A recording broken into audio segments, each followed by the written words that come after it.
Donc là, quand on voit des articles comme ça qui essaient de décrédibiliser le survivalisme, etc., et ben, au final, moi, je trouve que pour un repas qui est entre 4,50 € et 6 €, et ben, je peux vous dire une chose, c'est que pendant le Covid, il était bien content. Et je pense qu'il y a pas mal de gens, hein, avec leurs petites attestations là, qui n'étaient pas validées ou quoi, qui ne pouvaient pas sortir. Ok, salut la résistance, j'espère que vous allez bien. Dans cette vidéo, on va parler de la nourriture lyophilisée. Ok, je suis tombé sur un article qui m'a un peu chatouillé les yeux, hein, pas les oreilles, les yeux. Je vais vous partager tout ça en même temps dans cette vidéo-là.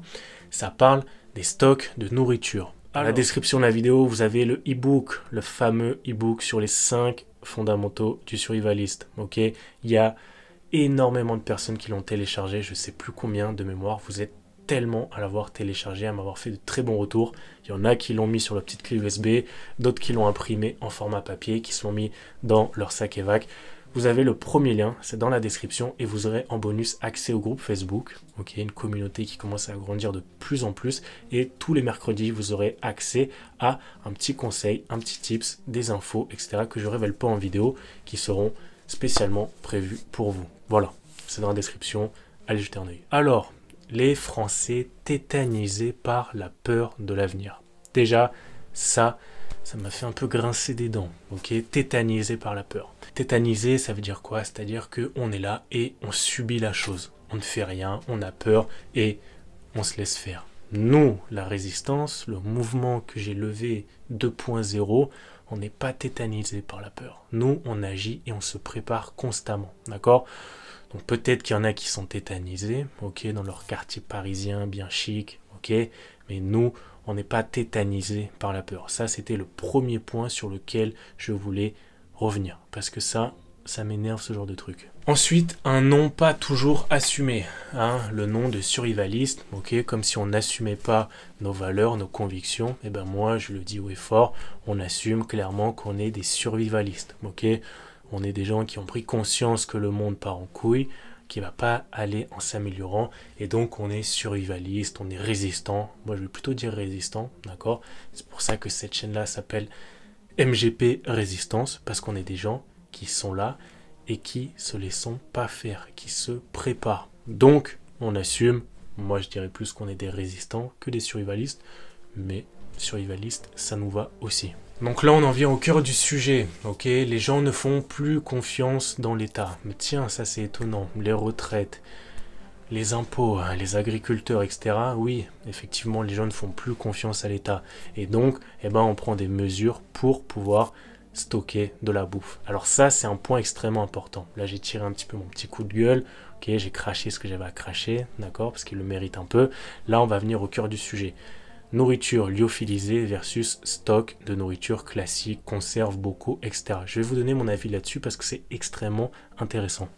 Moi, je trouve que pour un repas qui est entre 4,50 € et 6 €, eh ben, c'est ultra intéressant parce que derrière, on a des durées de conservation qui vont jusqu'à 25 ans. Donc, on a deux approches quand on veut faire des stocks. On peut soit faire nos bocaux, ok, qu'on stérilise, etc. On peut avoir des conserves aussi déjà prêtes, achetées au supermarché, qui auront une durée de conservation un peu plus courte que la nourriture lyophilisée, mais les deux sont très intéressants, ok? Là, dans ce cas de figure-là, avoir des stocks qui sont quasiment garantis pas à vie, mais un bon moment quand même, et ben c'est ultra intéressant, d'accord? Ça se tient très longtemps, c'est pas forcément mauvais, ok? Si ça vous intéresse, un jour d'ailleurs, et ben on fera une petite dégustation de ce plat lyophilisé, ok? Je ferai ça sous vos yeux, on goûtera ensemble. Vous mettez un max de likes, ok? Vous mettez résistance dans les commentaires, on veut la vidéo. Et je comprendrai qu'il faudra qu'on fasse une petite vidéo sur les plats lyophilisés. Je rajouterai un petit peu de persil comme ça, et je pense que on sera pas mal. Donc pour revenir un peu plus sur le sujet sérieux, moi je pense que c'est une excellente manière de conserver, c'est complémentaire, c'est une sorte de diversification de ce qu'on a déjà, ok, d'avoir du lyophilisé, des conserves, du séchage, des bocaux en huile, etc. Je reviendrai un petit peu plus en détail dans prochaine vidéo, mais pour moi, oui, c'est extrêmement intéressant d'investir là-dedans pour pouvoir s'assurer un stock à long terme et qui n'est pas forcément mauvais. C'est également un budget, mais je considère, et ça j'ai eu vos retours là-dessus, vous êtes quand même pas mal, ok, à investir dans votre préparation et c'est normal, ok, que ce soit de l'armement, les compétences, les connaissances, ça j'insiste, c'est très important d'investir là-dedans, ok, parce que ce que vous avez là-dedans, personne ne pourra vous le voler, ok. Si vous savez manier les armes, premier secours, piégeage, self-défense, orientation, plantes comestibles, etc., chasse, bon, j'en passe, ok? Si là-dedans, vous êtes blindé, je peux vous garantir une chose, c'est qu'un couteau, un bâton, et vous irez bien plus loin qu'un mec qui sera équipé de A à Z, mais qui ne saura même pas se servir de son armement. Donc, c'est un budget à mettre, mais vous allez voir que c'est très intéressant ce qui s'est passé par la suite. Donc cet article-là date d'il y a à peu près 10 ans, ok? Les personnes qui ont acheté, notamment la personne là qui a investi 30 000 € dans des stocks de bouffe, eh ben je peux vous dire une chose, c'est que pendant le Covid, il était bien content. Et je pense qu'il y a pas mal de gens, hein, avec leurs petites attestations là qui n'étaient pas validées ou quoi, qui pouvaient pas sortir, je pense qu'ils devaient bien être contents. Le mec d'avoir ses petits repas prêts à consommer, je pense qu'il a assuré son rôle.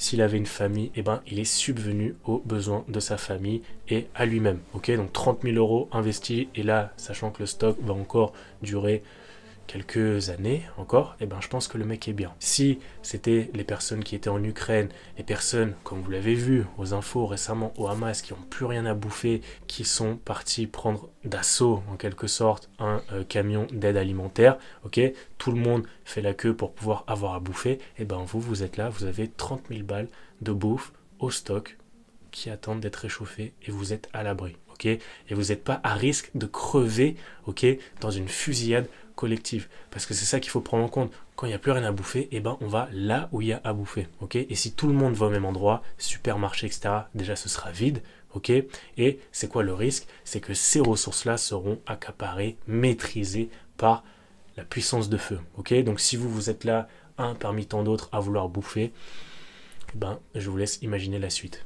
Vous ne mangerez pas, d'accord? Tandis que le mec qui a son stock chez lui, qui a pris conscience, qui commence à conserver, etc., et ben lui, il est à l'abri, ok? Donc là, quand on voit des articles comme ça qui essaient de décrédibiliser le survivalisme, etc., et ben au final, l'avenir, et ben nous a montré qu'on a toujours raison, ok? Et il n'y a aucun doute là-dessus. Donc bilan, conclusion, moi je pense que c'est une très bonne alternative. Il faut investir dans la bouffe, il faut investir dans des stocks, mais attention, j'en ai déjà parlé sur plein de vidéos, attention à miser uniquement sur cette stratégie-là. Il faut aussi être en mesure de pouvoir aller régénérer cette ressource. Mais oui, investissez dans des stocks de bouffe. Le mec qui investit 30 000 €, eh ben je peux vous dire une chose, c'est que le mec il est à l'abri et il est bien. Et tous les gens par exemple qui sont au Hamas, qui n'ont plus rien à bouffer, vous voyez ce que ça donne. Des gens perdent la vie parce qu'ils n'ont plus rien à manger. Voilà la résistance, dites-moi dans les commentaires si vous voulez voir une dégustation d'un plat lyophilisé, ce sera avec plaisir et je vous dis à très bientôt, ciao.